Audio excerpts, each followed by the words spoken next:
Hey, Emily, can you share how we got started? How did the Sensory Consortium get started? Sure. The Sensory Consortium got officially started about 3 years ago. Um, there were already organizations within Dallas that were doing autism friendly programming and who were all partnered with Texas Women's University to make those programs possible. And we really realized that the best way to maximize our staff efforts and our time was to join forces and work together. So we formed the Sensory Consortium, and in doing so, one of our first steps was to create a partner agreement. The partner agreement was mostly just to lay out a document that shared our shared goals and expectations for each partner in participating in the Sensory Consortium. We really felt that this was the best way to get institutional buy-in for each of our organizations. I think it's very often that sometimes a program will be the passion project of a certain individual, but when that individual leaves the organization, the program can sometimes, disappear. We didn't want that to happen. So we created a partner pledge that required that each institution share it with their director to make sure that the director knew about the consortium and they could pledge that they would continue work with the consortium moving forward. That's great. Could you also say a little bit about our website or webpage that you began for us? Sure. One of the projects of the Sensory Consortium was to create a website, which we wanted to kind of be a one-stop shop for families who have a child or a family member on the autism spectrum. There are so many different events going on in Dallas that are centered around autism, which is great and wonderful. But even for those of us like me who work in the field, it's hard to keep track of everything that's going on. So we created the website as a place where all of the participating organizations could share their events, have one place where you could register for those events and find out about them. We also wanted to create a community message board where you could find out about other events like sensory friendly shows at Alamo Drafthouse movie theater. And we also wanted to create a place where at any time families could find resources related to autism, just to help in the day-to-day life. On our website, you can find, for example, like social stories or success stories for each of our institutions, pre-visit materials and fun activities so that you can prepare with your family to come to our location anytime and have a successful visit. Yeah, it's been so great to have one central location so that families that start coming to our various institutions know that's a one-stop location to find out everything happening. And the agreement has been so good too, because it is a pledge, it is commitment of the institution. And it also allows us to not have all of our programming happening in the same month. And also we can pool our resources and our knowledge. And it's just been a great support for each other. And yeah, it's great also for cross promotion between our institutions. Yes, Tina. I think that one of the things about having the pledge and then creating the website really is that it gave us a common language, and everybody, it just helps the family so much if they can hear the same things from multiple sources instead of hearing different things from everybody.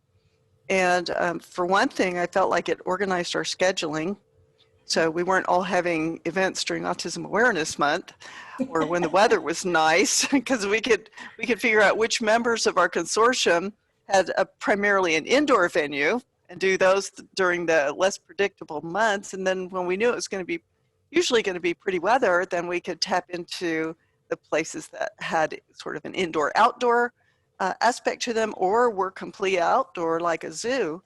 And then I think also when other people or other organizations would approach us and say that they were considering being a part of what we did, they might have an idea in their mind about what a sensory experience was, but when they could read what we were doing, it really helped them understand exactly what to expect. And then the other piece is us talking about like what resources would we share, as opposed to everybody having to replicate the same thing. And for me, not being a museum or a zoo or some other kind of cultural arts venue, I really didn't know what kind of issues storage played for places like that, because it just looks like a giant place, but I wasn't thinking about what portion the education team had, and so that they can't store all those things. No. So that made it a lot simpler, really, if you think, okay, not everybody has to buy an ice fishing house, and not everybody has to have, these inflatable things. And so I felt like it made us more practical and more efficient And too. yeah, in addition to that, Tina, I think that by sharing materials, it has given a level of comfort to our participants because they know what to expect. So, if they come to the DMA, the little sensory de-escalation space with the ice fishing tent will look the same as when they go to the Nasher and they experience the same thing. Yeah, having that consistency is really great. And Yes. again, one of the things that really drove us all together initially was TWU OT's department, because we were all contacting you independently. That's and right. and then we found out we all had this common bond.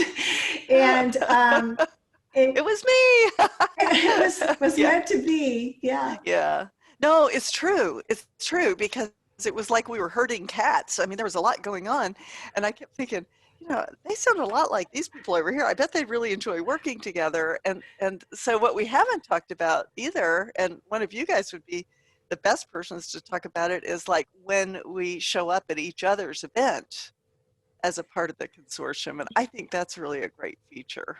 I know for me, it was a great help, that especially that first launch, not only to have TWU and the students there, but also our partner organizations.